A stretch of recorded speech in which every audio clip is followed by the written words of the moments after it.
the moment. I don't know what the heck was happening there.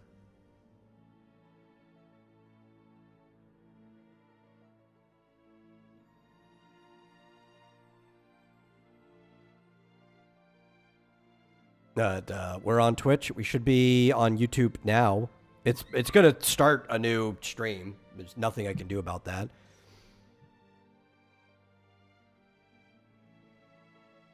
All right.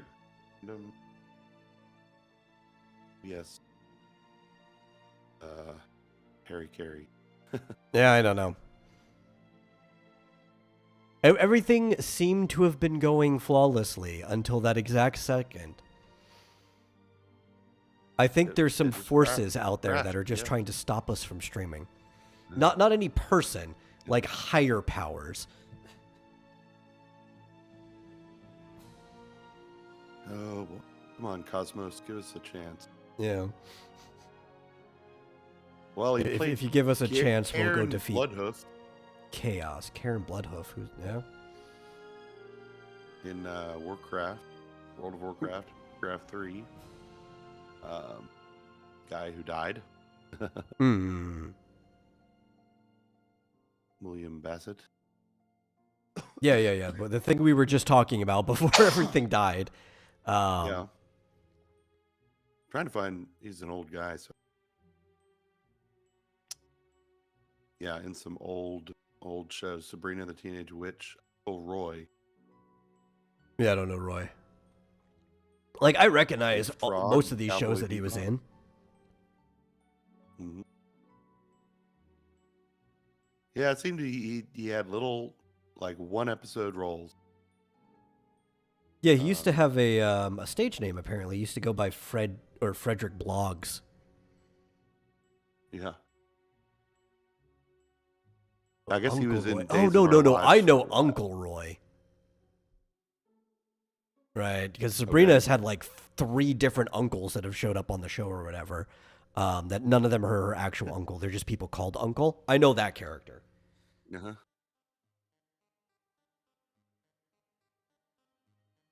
I was trying to say he was in Karate Kid in 1984. Yeah, I saw that earlier when I was looking him up. And as I said, the Lupin the Third was 1979. Yeah, that's an old series. He just looks like one of those vaguely familiar, like, where do I know him from? And he's been in like everything. Oh yeah, like he was in Once or Dallas. Akira. Oh, he was in Towering Inferno. I saw that movie. 1974. He was in Akira? Yeah. I missed that one. He's the principal. Yeah, Bewitched in 1968. Played Cousin Charlie. AKA Prince Charming. Yeah, he's one of those guys that like you've probably seen tons of times, but you would never recognize. He was the sheriff in House of a Thousand Corpses.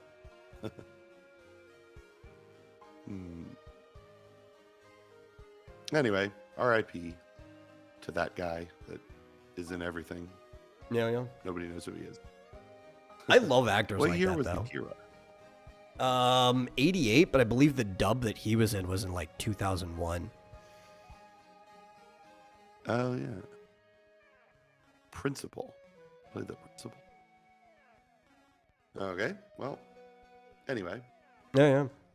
But those are often my favorite actors, are the ones who are just like in everything and you just either don't recognize them or sometimes they become bigger. Like one of the ones which we might talk about this soon. One of my favorite actors is John Turturro. And John Turturro was in Severance, and he's become a pretty big actor. But if you go further back in his career, he kind of started off as like the fill-in role guy who was in a bunch of different things that you probably wouldn't recognize. But I think by like the mid-aughts, he had started getting a bunch of recognition. And I think really the movie that started it for him was being a lead role in Oh Brother, Where Art Thou? and then he's in a bunch of other stuff yeah. after that. But like before that, he was always in like weird supporting cast roles that weren't really necessarily big in the movie or show. Well, he was, like, I don't know if, I guess probably the first movie I saw him in was Quiz Show, where he played the prior, winner who was given all the answers before the current winner in the movie was also given.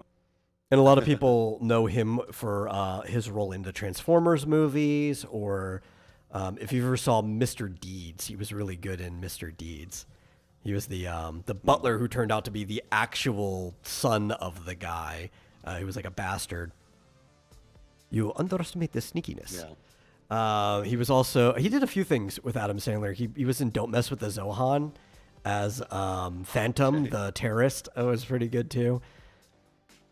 Guy's been in a lot of stuff. I love it every time I see him. He's such a great actor. So I was excited when we started watching Severance because I didn't know everybody who was going to be in it, and then I saw him there, and I'm like, oh, Yeah. oh, Yeah. Yeah, he was one of those, plus that other guy, it was known as the misnomer of character actor, right? yeah. Because he's so good, he just falls into whatever character. But that's what It's what acting used to be. Like if you're a thespian, it's like, oh, here's the character you're playing. You're going to fall into it. The character's not going to become you. You're going to become the character. Exactly. Which hardly still anybody does that. does. Yeah, he does. Oh, he blended into Irving. Like, it was very unlike most of the other characters he's played. I mean, I could see him being a little bit like, I think the butler's name was Emilio, right? They're that same type of temperament, but he was able to bounce around through every circumstance that Irv went through with the emotional changes and everything. What butler? The other character he played in Mr. Deeds, I mentioned earlier, he played like a butler named Emilio, right? Like that's the character whose temperament I can think of that was closest to Irv, right? But it's still a different character. It's not like he's replaying a character he played before. Yeah. Well, with that, is a good segue into talking about the show that we just finished watching the first 2 seasons of. Oh, yes. So we I jumped into it first. I went and watched the first episode to see if I actually wanted to watch it or not. And then rewatched it with you because I thought the first episode was good enough to rewatch, and then we went and watched the entire show after that. And the basic review is I really enjoyed Severance. Before we get into it. Yeah, I don't know if, like, everyone I've asked, like, one of my coworkers, I asked if he'd seen it, especially after our last week that was very stressful at work. And he said he hadn't, but that he keeps hearing about it. And that somebody at a bar party or something, was going on and on about it. Well, I don't know if it's to the level of, like, I mean, in my opinion, Lost was great for the first 4 seasons. Game of Thrones was great for the first 5, maybe 6 seasons. Ish, yeah. I don't know if it's to the level of those amazing sort of cultural phenomenon shows. Well, I think the problem too is it has to be in the zeitgeist, right? It's not even about the quality of the show, right? True. But to be a phenomenon like that, it has to be in the zeitgeist. And while I have heard a lot about this on the internet, which is where you're far more likely to hear a lot about this, I don't really know that many people that actually have Apple TV to watch this. Yeah. I think you're one of 3 people I know that have Apple TV. Well, I mean, and I basically have it free, I think, for buying an iPhone. Or maybe I pay for it. I don't know.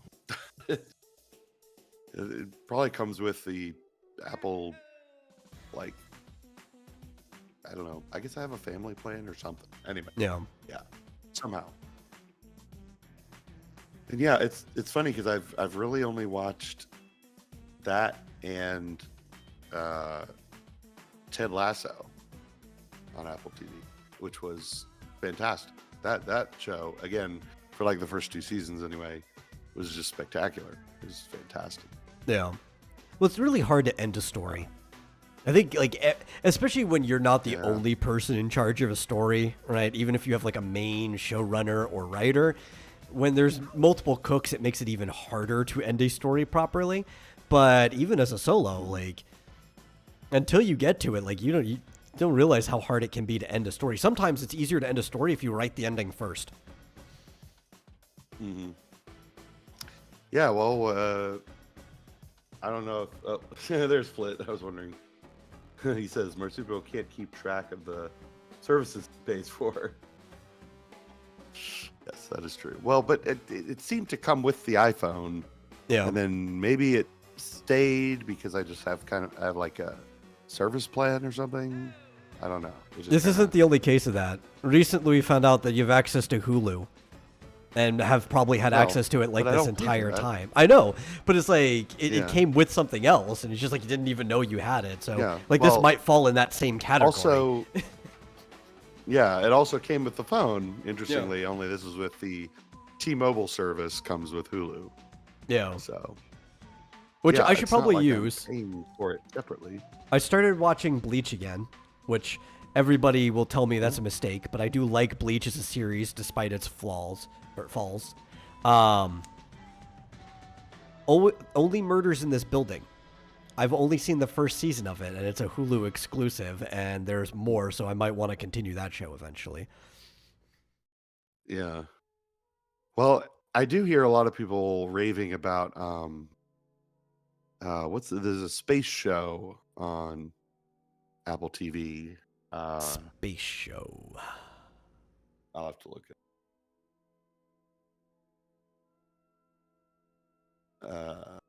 what is it? The Earth to the Moon or something?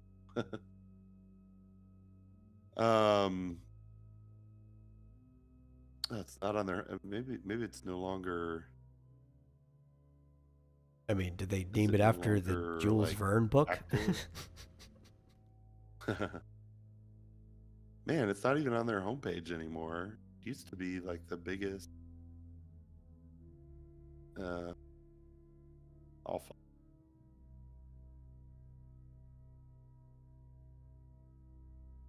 But anyway, Severance. How much do you want to spoil? I don't know, all of it. Why not? Oh. Okay, so the show is called For All Mankind. For All Mankind. Yeah, it's a alternative version of 1969 where the Soviet Union beats the United States to the moon, causing the space race to go on for decades. Which makes sense, you know, like other people might give up if we made it there first, but there's no way the U.S. would give up. You know? Right. Like, oh yeah, well, we're gonna go to Mars then, fine. Yeah. Which I wish we had. We're gonna start mining the asteroid belt before everybody else. Which is where all the real money is mining the asteroid belt. That's what we need to do. Mars would make a good, like, rest stop on the way. Mm-hmm. Yeah, so I've heard a lot about From the Earth to the Moon, but I feel like I think I watched the first 2 episodes and I was like, eh. The only space show I want to watch is The Expanse, because it's like I've heard only good things about it, and I just have not watched a single episode of it. But I don't even know what it's on. But that's on Amazon. Is it? I don't know what it's on. It sounds like it would be an Amazon thing.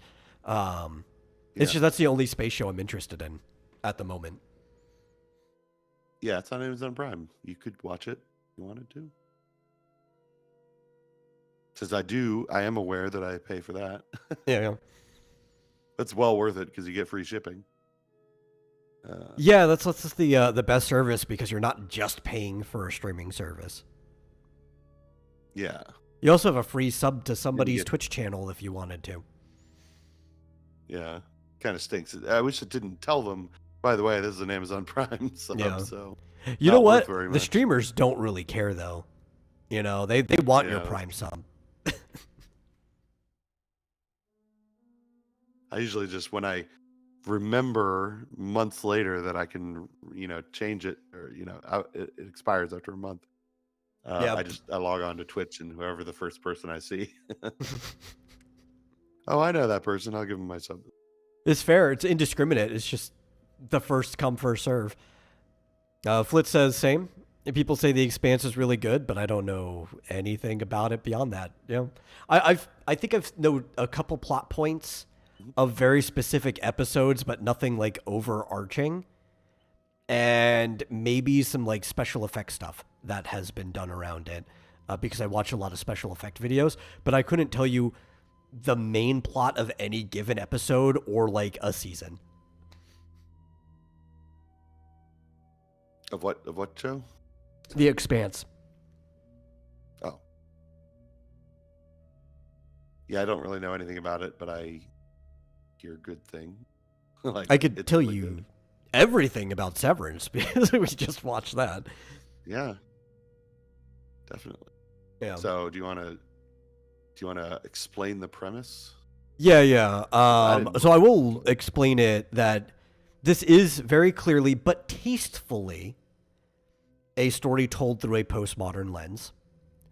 Not a problem. Postmodernism is great in art if used properly, and it's not heavy-handed on it, right? Like, I think most people probably wouldn't even notice the lens if they weren't looking for it. And it is the story of set in a kind of fictional alternate history, alternate Earth, where there's this mega corporation named Lumen that has been very basically impactful to the development of the entire world, to the point that they live in a fictional state with the abbreviation PE in a fictional town named after the founder of the company. And What is PE? I don't know. Maybe it's like a province name or whatever. Like the E is the Egan, and it's not actually short for something. But we don't know. They never named the state. It's just the address says PE on it instead of like PA or something we would actually know. Yeah. But yeah, so we follow a set of employees who are down on the basement floor of the Lumen headquarters. And the interesting thing about them is that they've been severed.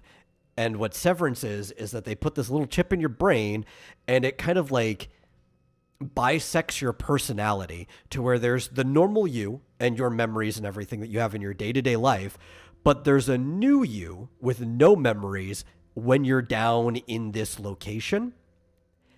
And those memories stay there. They do not get accessed when you go back up to your normal life.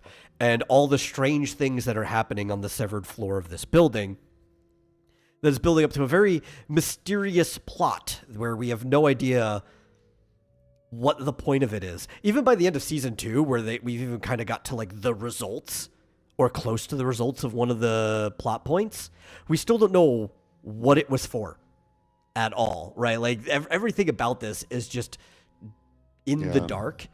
And it's a very surreal and almost dreamlike show where everything that's up above ground outside of Lumen is normal. It's like being awake, but being down in the severed floor is almost like being in a dream.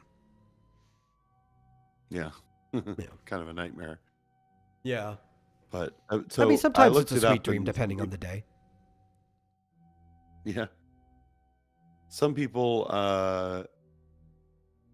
somebody guessed that PE stood for Pelaware. Yeah, Pelaware.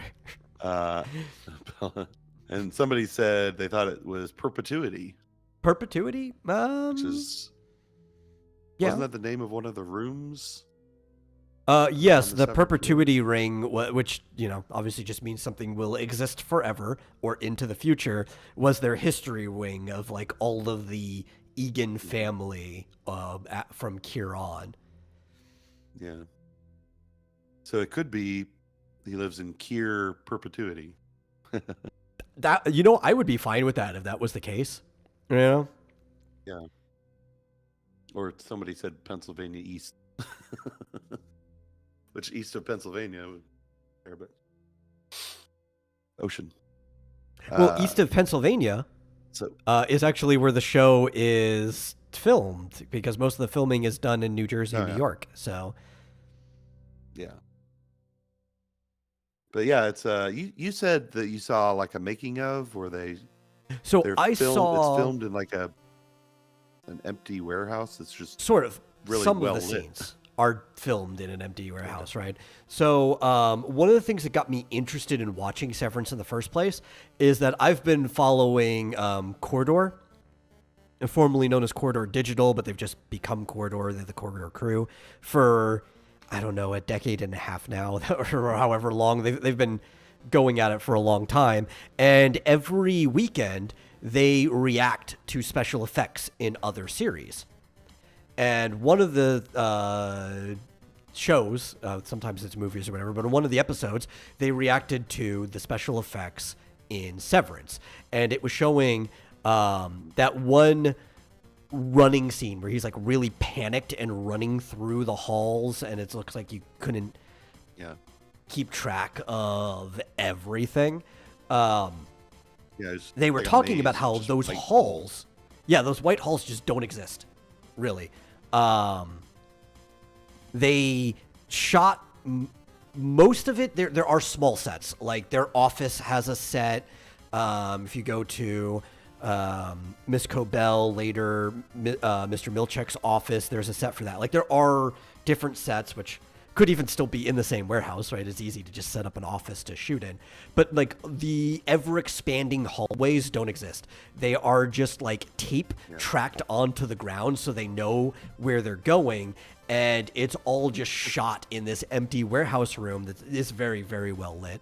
And they kind of just like superimpose the person back into it, which is great because not only can they control the lighting, the walls and they can actually especially when there's, like, an pull the alarm going camera off. through the walls and everything so that you can get shots that would be impossible if you were in that actual environment. Right. I thought it was freaky that the walls aren't actually there; they're just imposed. So, Flit didn't quite, or I guess need to explain something to Flit. He was asking how the severed, or innies as they're called, rationalize the lost time. They're told from the very beginning. They're told this was a procedure that you chose to do, so that you would not remember your time at the office. But of course, the downside, I guess you could call it, is that when you're in the office, you can't remember the outside. So they tell them that right up front, and they call the people in the office innies, and the people outside the office outies. But it sounds like, oh, okay, so yeah, it sounds awful or whatever. You just at the office, or you only remember the office. But it wasn't until they show what they experience that it be like the hell, at least at first, is really understood, because at the end of the day, they get into the elevator, the doors close, they start to go up, and instantly they go back down, and it's morning, and they're still at the office. Yeah. So it's like, that's all they know. It's time to go home. And so they never sleep, but they get like the effect meeting. of sleep. They can feel that the other person slept, so they're not tired or anything. They just live perpetually in this office. That's their whole life, which it's kind of like being trapped in a dream or a nightmare. It's like this is just existence. It never changes. A purgatory of sorts. Yeah, it's kind of freaky when you think they never sleep. It's because their other unless you doze persona off like does all Irving. the sleeping. Yeah. But like implied I guess later his, as an artist that like he just doesn't sleep that often. Like he stays up later than he should. He's working on these paintings, and sometimes he goes out and makes phone calls. Though that could have been mostly after the fact. Who knows what he was doing beforehand, though. So that's why Irving just keeps dozing off, because his outie isn't giving him proper sleep. Yeah. I mean, he's clearly a insomniac. So, that's a problem. And so it's more, it starts out like, okay, I just have to be at work 100% of the time, I guess, until I die. But because they say it can't be reversed. And they just sit there at a computer and do these weird, seemingly meaningless tasks where they outline numbers and put them in a box on the computer. Yeah. They select numbers in squares or shapes. So they never really explained, but sort of a little bit. But then it gets worse, right? Because It keeps getting worse and worse. It spirals. Yeah, definitely, because they focus it on this new employee who's a woman, and she just wakes up there. She has no idea who she is or where she is, or she doesn't know anything. She's like a newborn practically, except she can speak and Yeah, it's like she knows a person with basic amnesia, things. more or less. Yeah. Hey, Mike. And yeah, she has a really rough time at the beginning, and because she's like, I don't want to do this, and it's like, well, you've got no choice, because she tries to leave and her Audi just turns around and comes back in. So to her, it's like, I just tried to walk out the door and I'm back in here. Like, what happened? So she can't leave. And what happened? Shoot, I lost my train of thought. So she doesn't want to do her job or something. I don't know if this was before or after, kind of went off the deep end. Yeah. But she had to go to the break room at some point. Oh, the break room, yeah. Which was basically, it's a punishment / indoctrination room where they basically, which I don't understand, they don't seem to be torturing them, but they basically have to read a statement. That is a form of torture, Yeah, it's psychological. They have to read a statement of contrition with a lie detector hooked up to them. Yeah, until you actually feel it. That they actually. Yeah. Yeah. And what did she say? The first time she had to go, is like she had to repeat it over 1,000 times.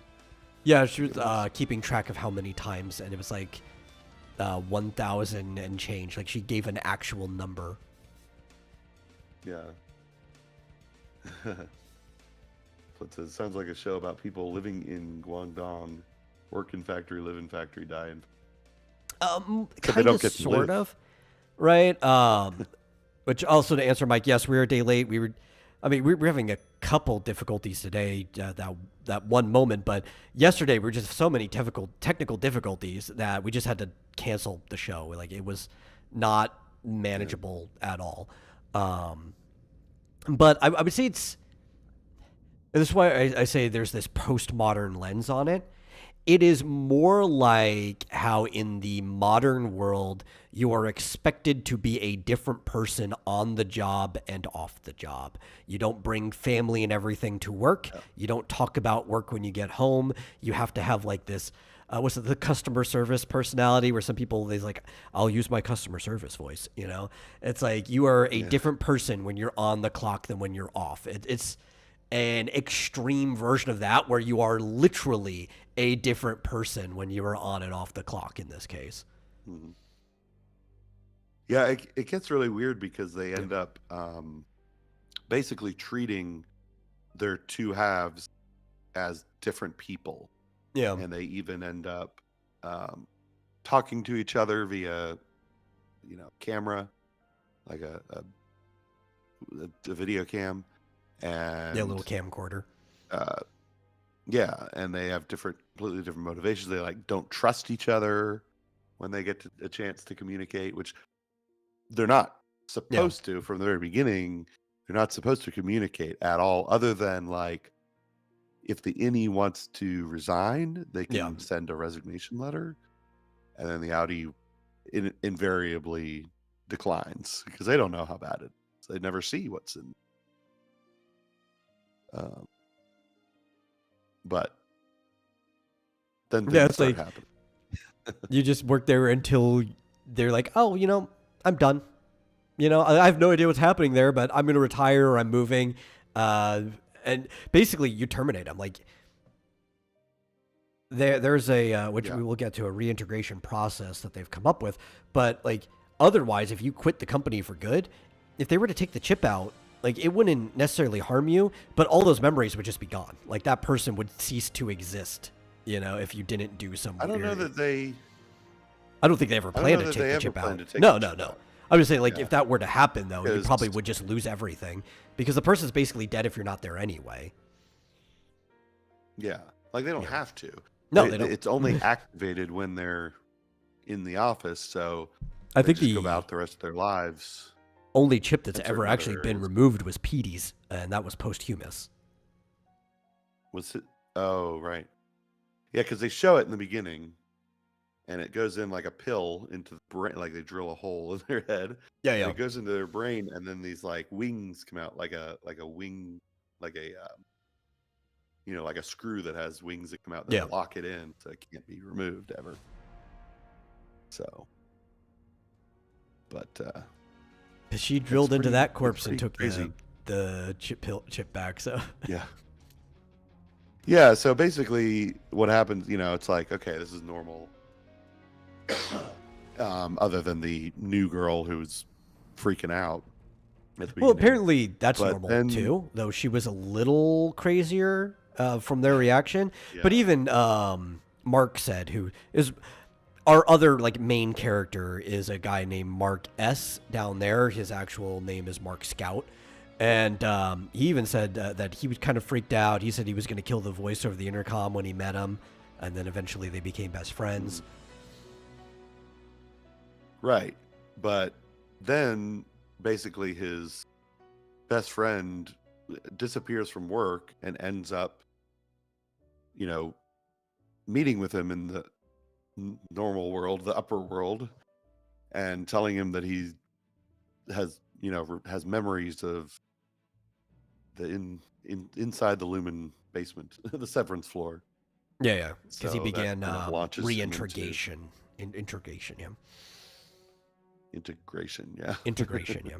Yeah, there is a process that's not perfected by basically there's like this whole movement of people on the outside who think that Severance is cruel, which it kind of is, because it basically creates a new person to be a slave,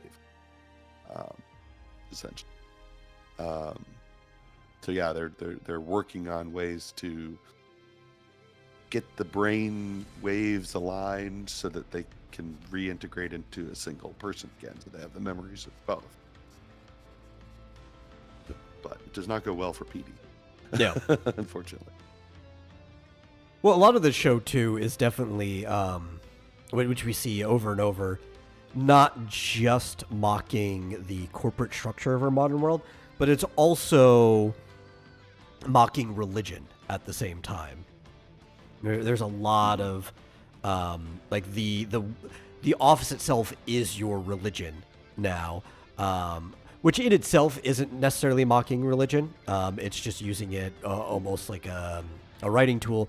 But they also kind of use it to poke fun at established religions here and there on the surface.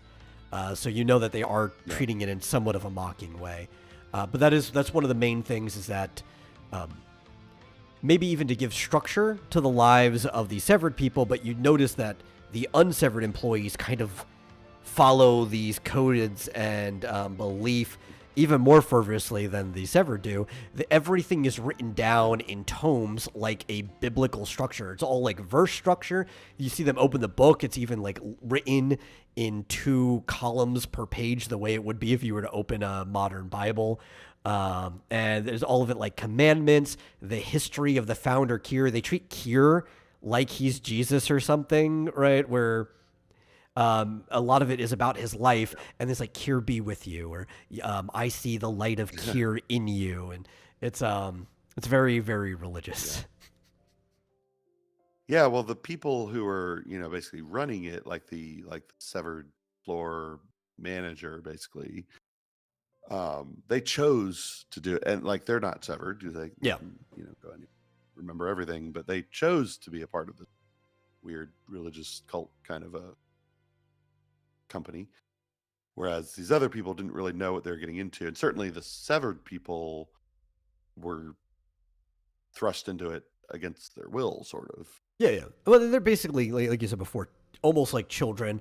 Hormonally, I would say they're closer to teenagers, but they're blank slate, like being a child. So like they're guardians, the managers of the floor. If they believe this stuff so much, of course they're just naturally going to pick up and start believing. Because like, why would these people lie to us? Of course, eventually they start to believe that these people very much would lie to us, and we shouldn't trust a single one of them. Mm-hmm. Yeah, well, I mean, and they act like adults. Yeah, they're adults, but they just have no memories. But yeah, that's why I say like hormonally they're kind of like, closer to teenagers than not. Like they're still adults, but they fraternize with each other like teenagers do, and they wander around and everything. And I think that's just because of the mix of having an adult body, but having no memories and practically being a child. Like you just kind of middle out there, I guess. But yeah, they're yeah, why do I keep losing my train? I think that they're like, if you want to look at it as a parody of religion, they would probably be the children who are being sort of raised by these fundamentalist, parents. Oh yeah. They were going to sacrifice a goat in one of the episodes. Implying that they sacrificed many goats before. Yes. They have it. Well, when they go wandering, because they at first they know nothing other than their own department, which just sits at these computers doing these number puzzles. They know how to get from the elevator to their department, and from their department or the elevator to the administrator's office, and those are like, at first, the only 3 places in the building they know how to get to. Yeah. Oh, but they start and to the perpetuity wing. They know how to get to the perpetuity ring. Yeah, which is like a shrine to the founder, sort of. But yeah, they find what was the department that Bert worked in? OED, I think it was it. It was optics, or OD something. It was optics. OAD. That's it. Yeah, optics and design. Yeah, or OND. I don't remember for the and if they used A or N, but OND. Yeah. Yeah, where basically they hang up different pictures throughout the hallways and the offices and stuff like that. But that's only what they think they do at first, because they think there's only 2 people that work there. Eventually, they find out that there's a whole slew of people in optics and design that are working on like 3D printing objects that are possibly used in the rest of the building. Yeah. Oh, and they make tote bags. Wander in another one. Right. That's right. And like, didn't they make like calendars or something? Or it is? Yeah, they basically designed everything that was being used. Yeah. The character that we first met through it, Bert, is played by Christopher Walken, which I find is very important because that's a big enough name that it attracts people to watch something. Yeah. But then they wander into one area where this guy's like feeding like goats, from a milk bottle, right? What does he say at first? He's like, they're not ready yet or something. Yeah, you can't take them. They're not old enough yet. He's like, relax, dude. We don't want your goats. Yeah. And then they find out the goat department, or they call it something, beasts, or I don't remember. It was a mammalian something. I can't remember the rest of it. But it's like an animal husbandry department for raising these goats. Right, and there's like a whole grassy area inside the building with white walls. Yeah, like a hill and everything, and a dude dressed like a goat to blend in with them. Like, I guess he's pretending to be their father or something. Brienne of Tarth is there. That's where it starts. Yeah, she's the leader, I guess, or the manager of the, not the manager, team lead, I guess. Department head. Or department lead, right? Department That's what they called Mark, was he was the department lead. So I'm assuming she's the same position, just over there. Yeah. Apparently there's O and D, There's also one called Disposal and Reclamation. They mentioned that, but I don't think we ever met anybody from there. That was just something that was like mentioned verbally. Right. But they finally, I don't want to spoil the whole thing, but there's a mystery that sort of it comes into play when they finally figure out that there is a way that they can wake up their innies while they're outside the building. We met another team at the very end. Oh. It was the I can't remember their name, but the marching band team. There's an entertainment. Like this team is just there specifically for parties and awards or whatever. Yeah, there's a whole marching band. And at first I thought, did they bring them in from outside? But no, I thought that too. Yeah.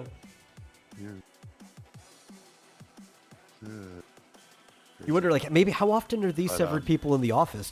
I don't think they go there every day. They probably, I mean, you can't keep track of what the days are if you're severed anyway. To them, they probably just came in the last time somebody had a big honor, but it was yesterday to them.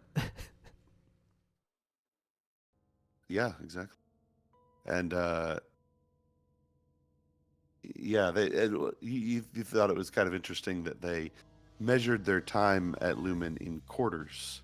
Yeah. They always had a quota for their quarter, and Mark had been there for 12 quarters. Yeah, because he's been there for 3 years. Irv was there for 4 because he was there the longest out of the crew that was still around. But I first noticed that it's not just like, obviously they're going to speak in quarters because it's a business, but this is like a very religious facility where the religion is the business. So when Bert had his retirement party, and also when Irv had his funeral, I'm spoiling, I don't care. I said we could spoil the whole thing.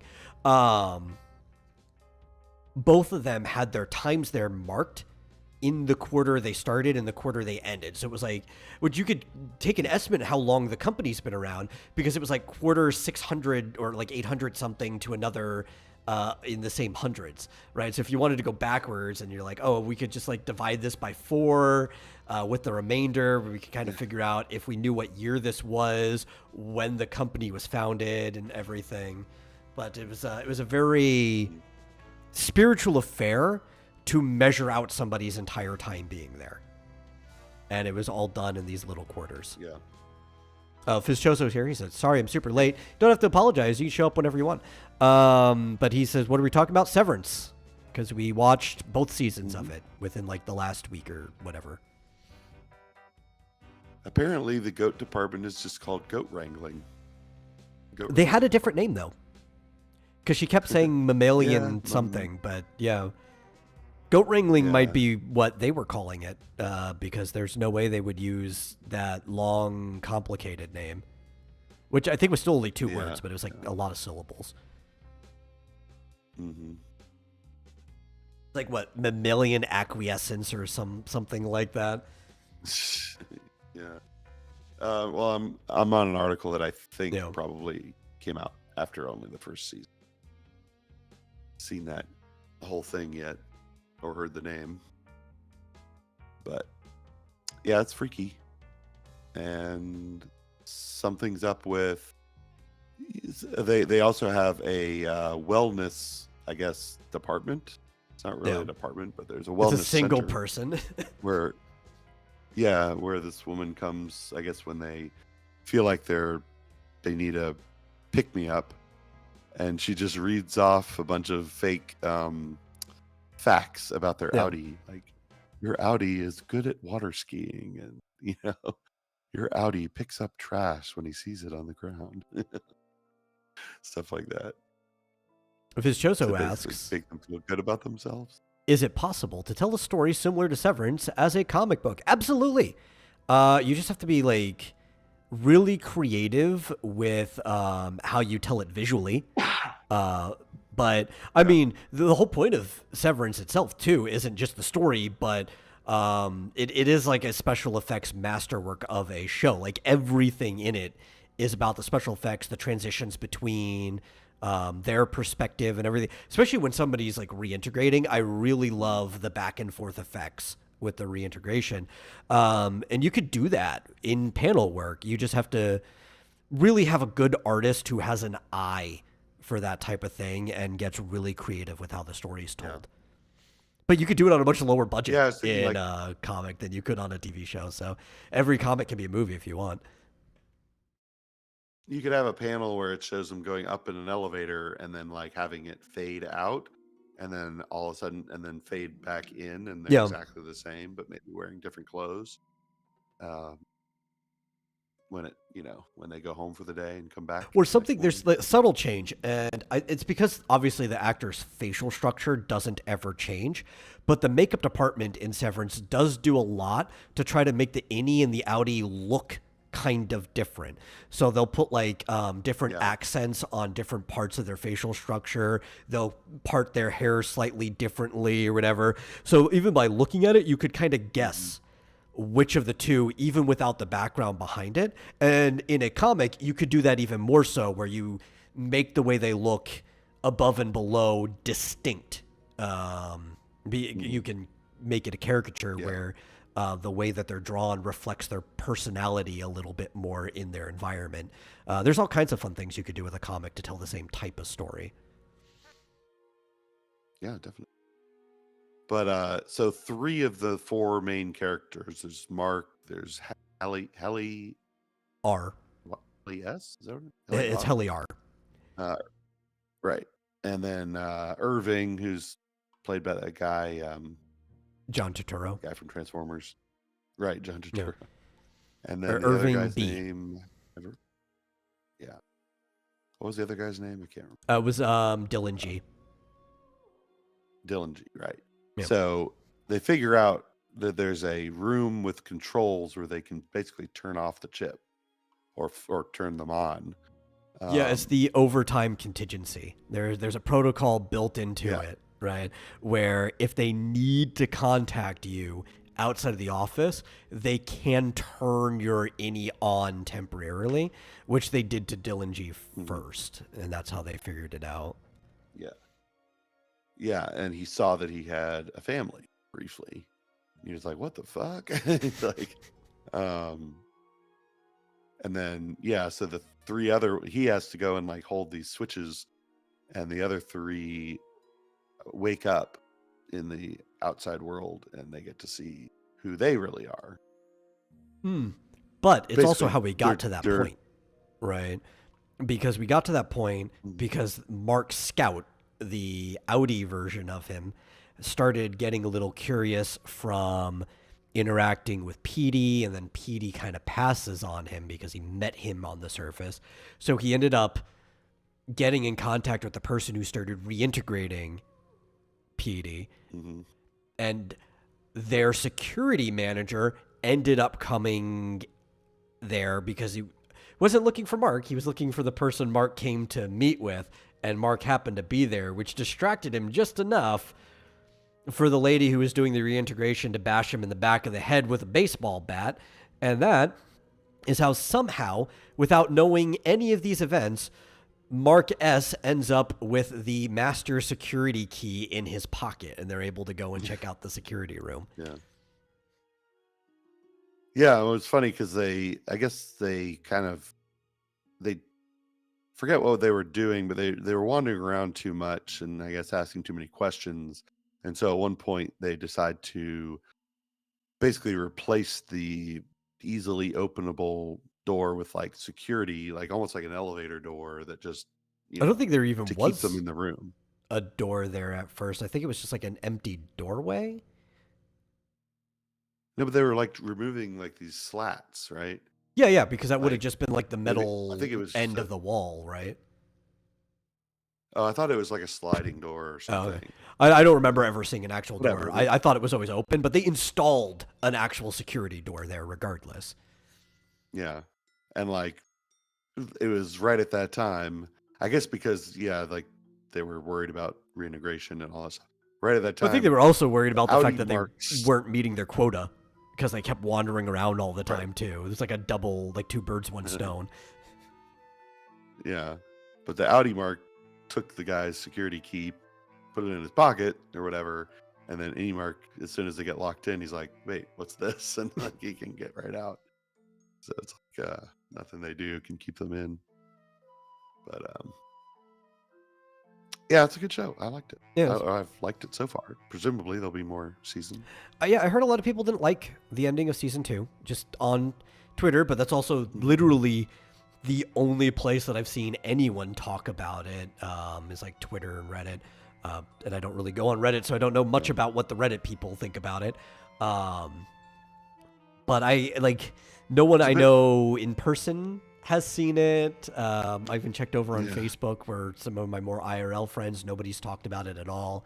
But the people that I have seen apparently just weren't happy with the decisions that were made at the end. It's like, well, it's not like it's the end of the series, though. Like, following the characters' motivations and everything, the ending of season 2 was totally in character to everything that we've seen so far. So it's like, yeah, it wasn't out of left field. I mean, it could have gone a different way and might have been better in some ways, but worse in other ways. So it's like, but like, yeah, they totally acted in character. I didn't think that they did anything crazy at the end, as far as you could have guessed that's the way it was going to end.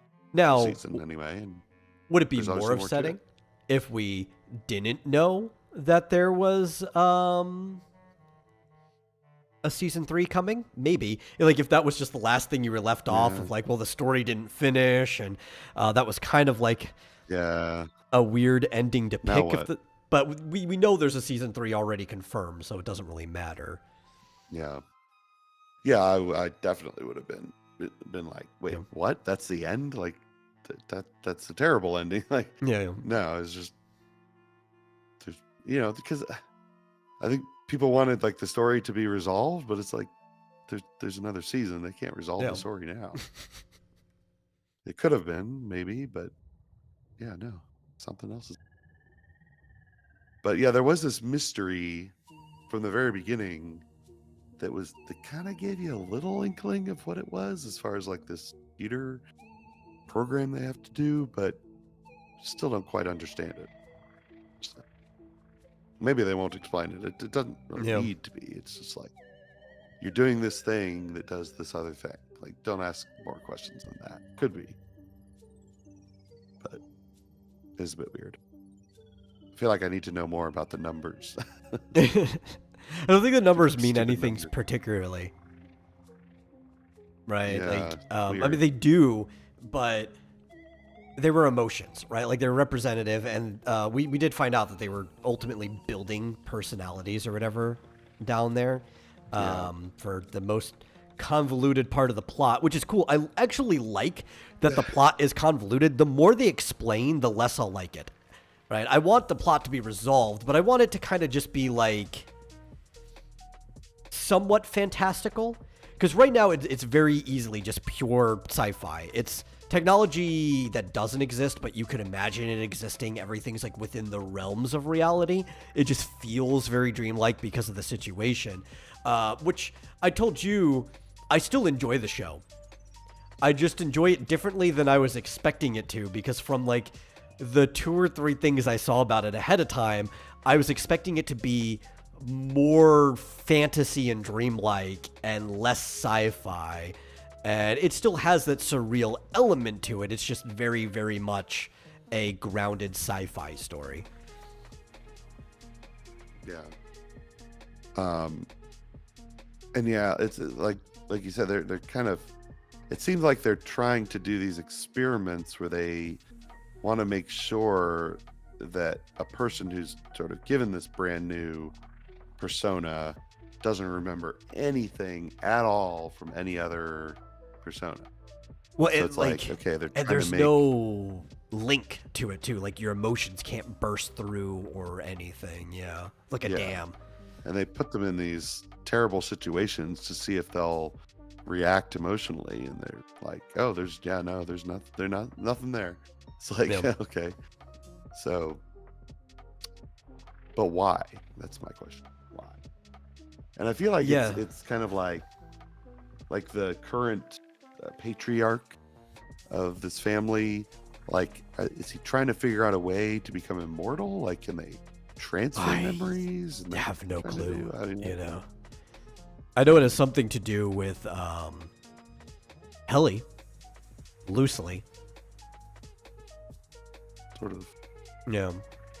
Which I'm not sure Helly's dad comes up to her, right? Which, I mean, even if you're a different personality, like your biological father is still your biological father, even if he didn't raise this personality. So it is still her dad, regardless. But it comes up to her, and he's kind of basically saying, "It's like, you know, I used to see the fire in my daughter, and it disappeared, but I saw it in you." And it's like, do you like this version of your daughter better than the other one? Yeah. It's confusing. Yeah, and the one guy's wife likes the innie better. But at least that in that case, like, they're all good people. So like the Audi version, like, realized, oh, you know, it's not, you know, basically she sees something in him that he doesn't see in himself, or that he hasn't shown in a long time. Yeah. I like that he started his reply to Izzini with first off, fuck you. That was totally in character. It's like, yeah, see?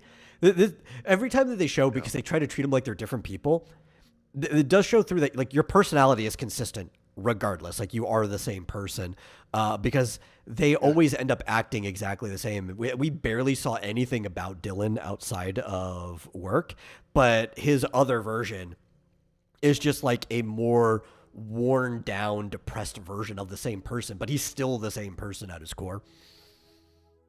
Yeah. Very interesting. But now we have to wait, I guess. Well, I told you what I'm hoping. The answer is actually, like, really stupid. Like, the story, I want them to take it seriously, but I want, like, the thing that they're ultimately trying to do in the end to just be something really silly and stupid, and I want everyone in the world to be rationally pissed off at it, and I think that would be a great ending for the series. Yeah, I don't know. I don't know what they're up to. But every time, what's funny is every time they finish, like, or meet their quota and finish a puzzle or whatever you call it, like, they get this animation on their TV that's like 90s pixelated, Like a image Bible of game, Kier. you know? Yeah. Yeah. And he's like, congratulations, like, you have done wonderful things for the world, and I'll, see you next time. And he flies off into the air. It's like, what? But I still don't understand why I guess they kind of resigned, but, like, why they do things without putting up much of a fight most of the time. I guess they don't see a point or something, or that maybe they're scared they'll be retired, essentially kills them. Yeah, I think they're just trying to play the hand they have at the moment, right? Because Dylan did bite Mr. Milchick that one time when he got pissed off. Right, he tackled, right? But Milchick is a big guy. Like, if he saw that coming, he probably could have easily just thrown Dylan to the side without getting bit, like, before he could get his teeth in or anything. They had a security guard who disappeared. There's that one really big guy, whose name is escaping me, the bearded dude that shows up later, but they didn't know him. But they don't know how much security there actually is. Like, obviously, there was only one head of security because the security station was empty when they went there, but they don't know if like, more people could just be called down the elevator at any second or whatever. So, like, they have to play their hand pretty carefully, you know? Yeah, we're an entire marching band. Something. Yeah, like, they don't even know all the different departments, you know? Like, PD was trying to map it out, but they needed other people's help getting to, like, their departments. They didn't know where O&D was. O&D had to give them a map, like a set of directions. Yeah. So it's like, how many departments are there? There could be 50 departments. There could be hundreds of people down there for all they know. You can't take unnecessary risks. But I think that kind of wraps up that. Yeah. I don't really have too much more to say about Severance, unless you have anything you want to wrap up with. But Really, if you have Apple TV, check it out. Yeah. At least watch. I mean, I was hooked. After Or the if you first don't, episode, so. you can find other ways. But Right, yeah. Yeah. You know, since everybody follows the rules and mm-hmm. pays for their content, check it out on Apple TV. Yeah, and if you didn't check it out on Apple TV, you just be like, oh, that wasn't me. That was my severed half. Well, they did that. I don't even remember the show. Exactly. See, Fizchoso says Phineas and like Ferb he is was- coming back this year, which is very unnecessary. Yeah, I don't know why you would bring it back. There's enough episodes. You could just go back and watch random episodes and be happy. But what are they going to do? They're going to go back to the same summer? Or is it going to be next summer? Or are they finally going to move to the next summer? Because I swear that summer was like 3 years long. Yeah.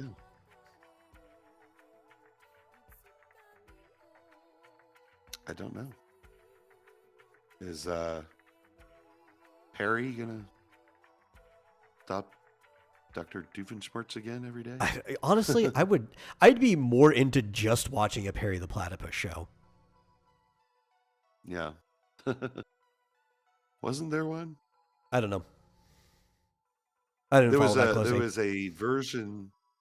There's a version of the mobile game "Where's My Water," called "Where's My Perry," where you had to rescue Perry, or something like. I used to play years ago. Mhm.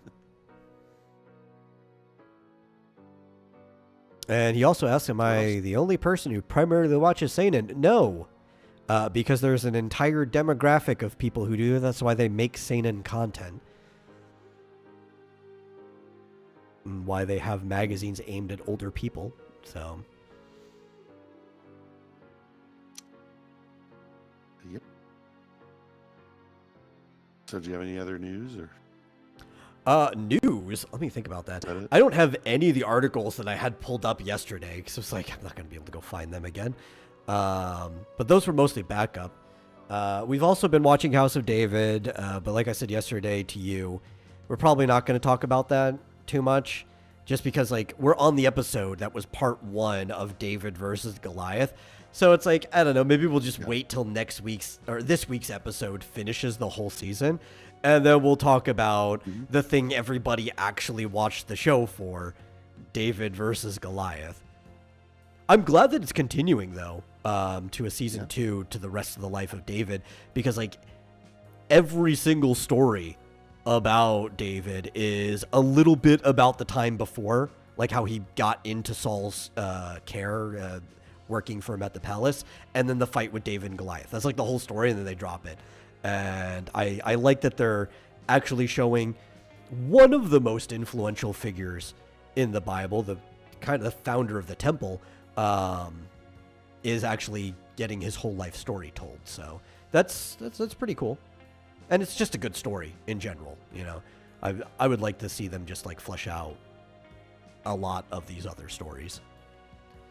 And do with due diligence and respect, and not just like adding unnecessary fluff in there for no reason. Yeah. Well, we talked about Inuyasha last time, right? Yeah. We've been And I don't watching think that we've movie. watched any more because we started watching Severance. Yeah. I'll have to go back.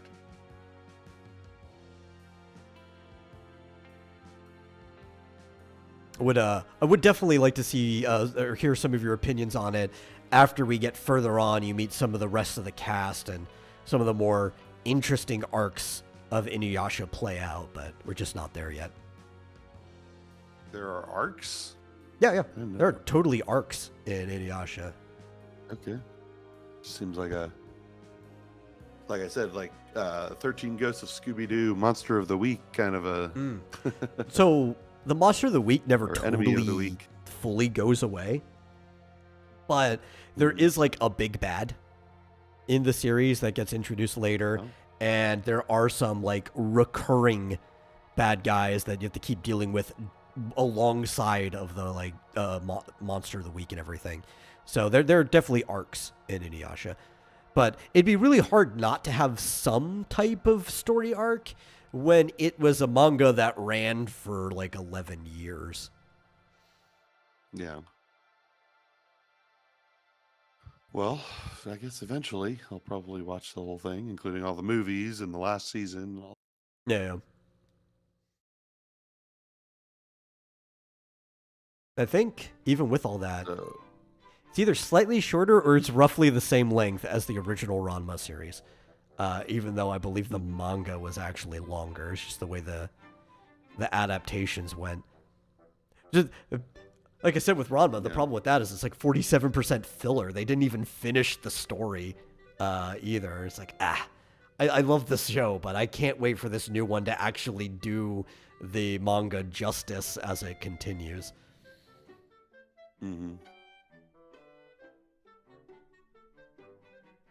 So, did you see that the next fourth Tom Holland Spider-Man movie has a name? Oh, yeah? Does it? Did they finally drop the And- home thing, or is there still a home in there? Yes. Now they finally dropped that. Now they're on to shitty comic book arcs, and this one's called Brand New Day. So, Well, hey, good news. Good news is it means we might finally be getting rid of Zendaya. oh yeah, that's true. Well, I mean, it makes sense because Think of the silver lining his- here. Yeah, his friends, knowledge of him got wiped, and somehow also Flash's book. I don't know how that worked out, but I guess it's magic. No. But yes, Brand New Day, and yeah, maybe they'll actually get a Mary Jane, who's a white redhead actress. who's I hot. saw there was like a white chick that was casted for a role, but they didn't say what the role was. I was thinking more of like, no, they're not gonna change MJ. They're just gonna write her out, and that this chick is probably gonna play Black Cat instead. Really?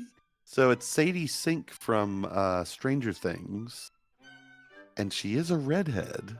Yeah, I know that. If they I don't know. take a redhead, have her dye her hair black and be Black Cat, I'm gonna be fucking pissed. You should dye it white. She's cute.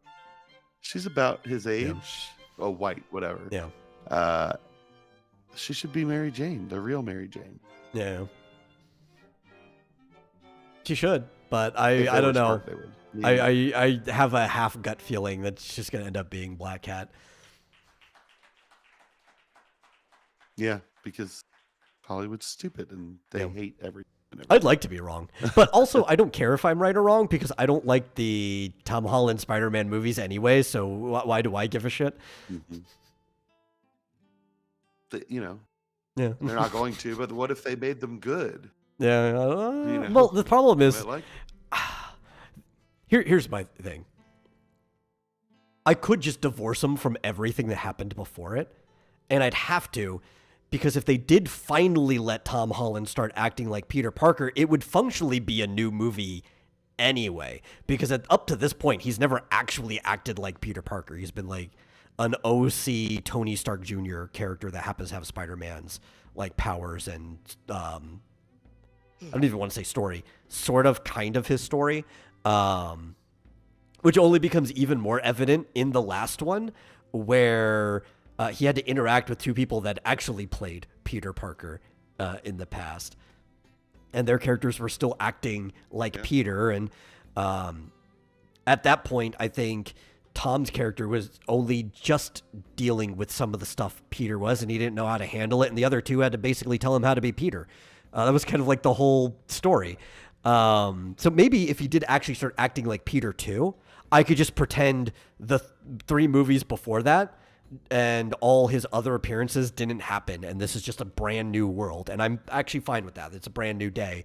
But as the state of the movies are right now, I couldn't give less of a shit about the Tom Holland Spider-Man movies.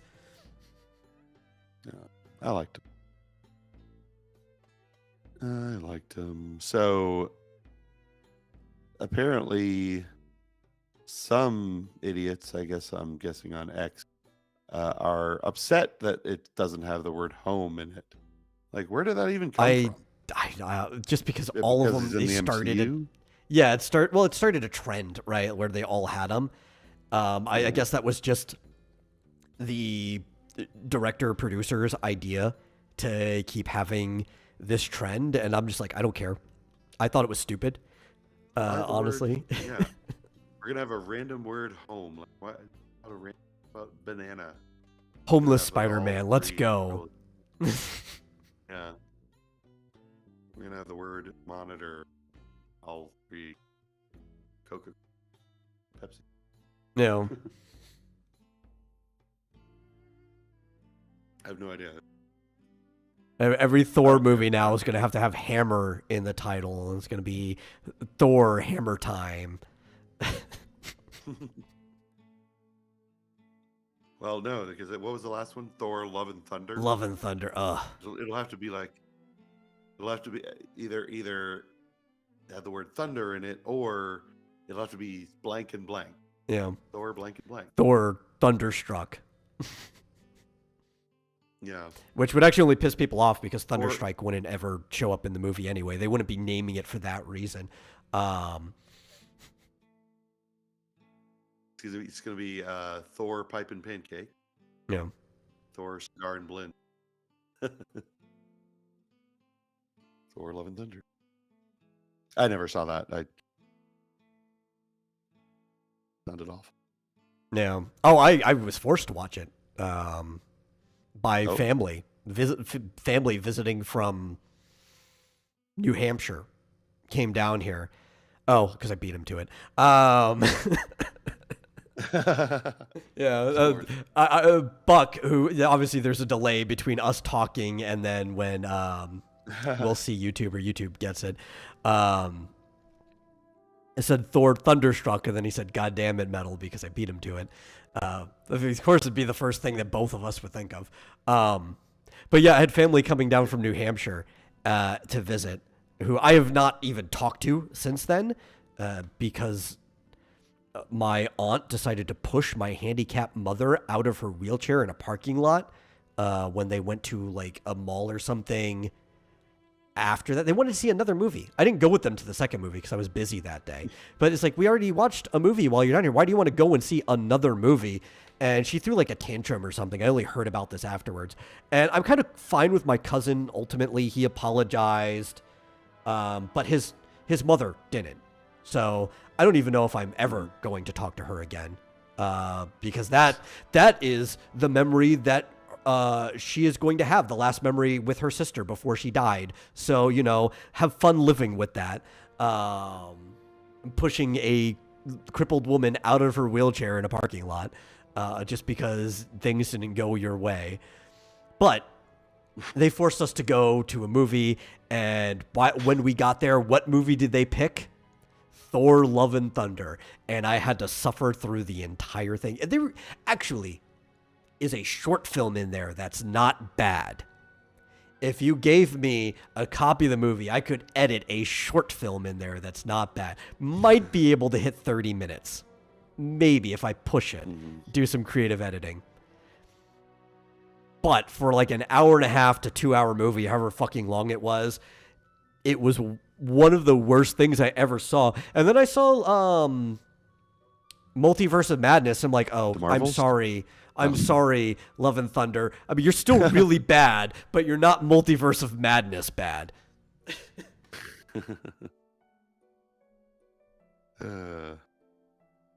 That's definitely one of those where it's like, if Doctor Strange had just kept a level head and been like, this plan of yours is pretty bad. Let me help you out here. Yeah, let's tweak it. We can actually probably come with a compromise that fits all of us, that doesn't involve like people dying or anything like that. Yeah. You'd be like, Wanda, there's infinitely many universes. I'm sure we can find one where your kids are alive, but their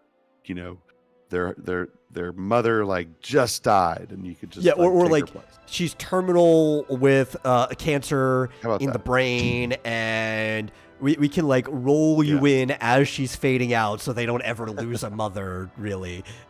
Yeah, and be like, oh, suddenly she's cured. Yeah. And she has magical power. No, I guess she probably would in all universes. Anyway.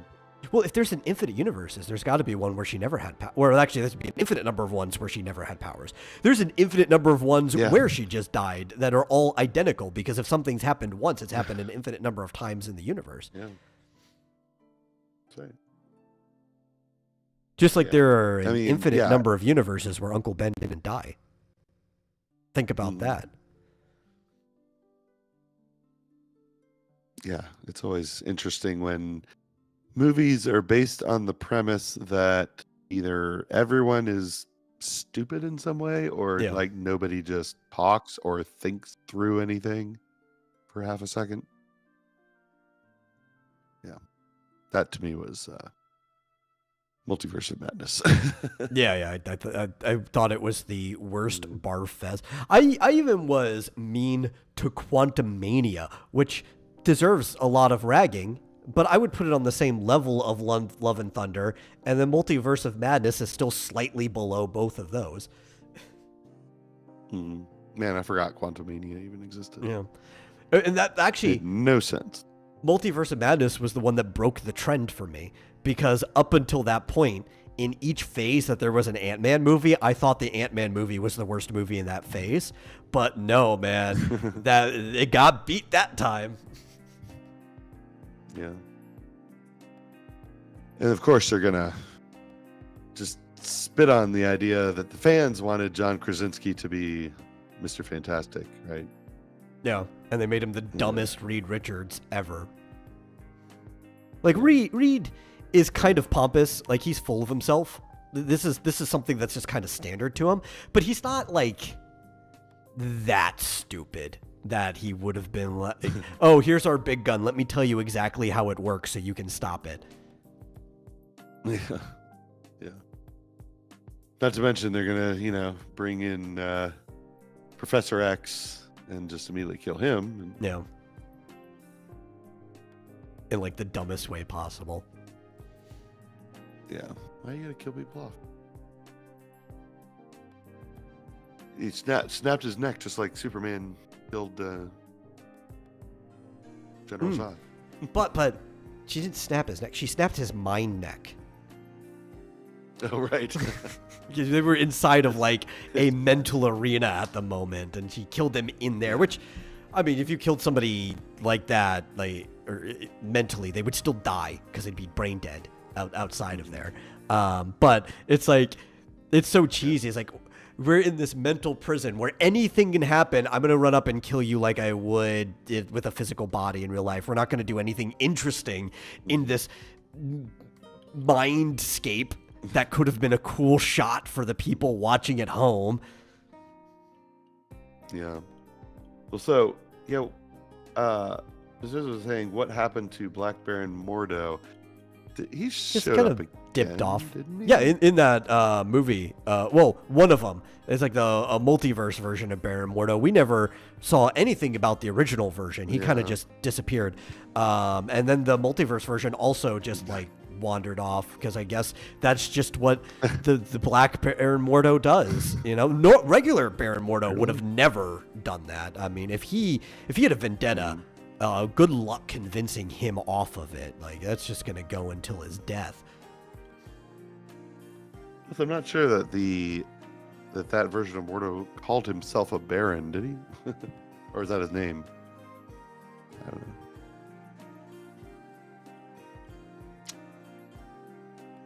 Buck says, don't worry. Well, the MCU has a second chance of fucking up Professor X with Doomsday. Oh, and they will. Yeah, actually, when I was reading the high-level synopsis of that Spider-Man movie, it said something about Doomsday, but I don't know what that is. What is that? Doomsday is the next Avengers. Film? It's the Avengers Doomsday with Dr. Doom in it, played by Robert Downey Jr. Oh. So wait. Because he's going to be introduced through an Avengers movie and not the Fantastic Four. I was going to say, isn't there a Fantastic Four movie? Yeah. But Dr. Doom is not in the Fantastic Four movie or connected to it. Because welcome to the MCU. What's his name? Are they gonna have the Silver Surfer at least? I mean, I have no fucking clue. Yeah. I think they have they're having like a girl Silver Surfer, maybe. I think I saw there was something casted for that. Yeah. Yeah. I heard about that. Yes, because that makes sense. Because Silver Surfer's motivation was that his wife was killed, right? Yeah. No, I mean, Galactus has had so- girl heralds, right? If you didn't want to use Silver Surfer, Yeah. which obviously that's the one everyone knows, should have just used one of the girl heralds that he had before. Like one of them, I think one of them's actually like a fire person similar to the Human Torch. They could have like a fun time. But obviously she's got more than that because she's got access to Galactus's cosmic powers. I can't remember her name off the top of my head though. Yeah. Well, I mean, why use an existing female character when you can, eat the table scraps of a male character and pretend that the female version is infinitely better in unspecified ways? Yeah. Books is the next Avengers, who only has 3 people who were ever in the Avengers.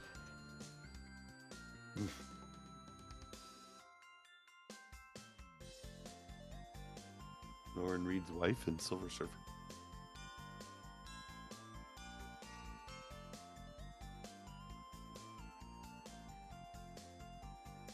That's okay though. Like this is normal for the MCU in general, that they will just, or even outside of the MCU, like even the loosely connected stuff like Netflix, they'll have a group of people, and they'll use a name of a title of a group from the comics, and then almost nobody from that group will be in it whatsoever. They're doing that with oh god, what's the name of that other one? Thunderbolts as well. Like I don't think anybody in there is a Thunderbolt. It's just a bunch of other people from previous things. The Defenders was like that, where I think Danny has been, I think, on the Defenders once, not as like a full-time member, but like the Defenders were like Hulk and Thing and stuff like that, Brynhilde was a Defender at one point in time, the Valkyrie, but it's like none of them were really Defenders. They just called themselves that because it was the title of a Marvel comic. If anything, they should have called them Heroes for Hire. Would have been a great name for the show, because all of them have been in Heroes for Hire. Yeah. And what was Jessica Jones's detective agent called? Alias. Okay. Yeah, it was Alias, a.k.a. Jessica Jones, and every title was a.k.a. something. Yeah. But, like, all of them were connected that way. Like, mostly Heroes for Hire were... and Namor. I forgot about Namor was in there, and Doctor Strange. Thing has been a Defender before, because they've had different runs with different groups of people. But yeah, Valkyrie was a longtime member of the Defenders. But Heroes for Hire was mostly Luke Cage and Iron Fist, right? But, like, Jessica Jones and Daredevil would show up in it. Obviously, Daredevil has had longer solo runs than like anybody else in that book. But it's like they could have just used that as a name instead, Oh well, I like that. I like that Netflix show. I did too. It's just there was no point in calling it Defenders. Well, I like it with caveats. Because like there's really dumb decisions made in that one specifically, and they took way too long to set things up for only having 8 episodes to do it in, where they should have kind of like moved things along faster, or changed the plot altogether. But it's like who was it that was in it? What's her face from Alien? That I'm blanking on her name right now. Sigourney Weaver. Yeah, Weaver. Her character like really just didn't even need to exist, sort of, she was there just to be killed off in a really kind of stupid way too. I think that whole plot needed to be restructured, but there was a lot of really fun moments in it, and they got to really show off that Jessica Jones is the strongest out of everyone in that group at times. when she had to hold that elevator. Though technically Danny can be the strongest depending how he uses the Iron Fist. But if we're just talking about like raw strength that you have access to, Jessica Jones is physically the strongest out of all of them. Mm-hmm. She also should be able to fly. I thought she was going to when she grabbed that elevator. I thought they were going to show off that she got her flight power. But no, she was just holding on to the other end of the cable. It's like, freaking blue balled me there. They should have. They could have.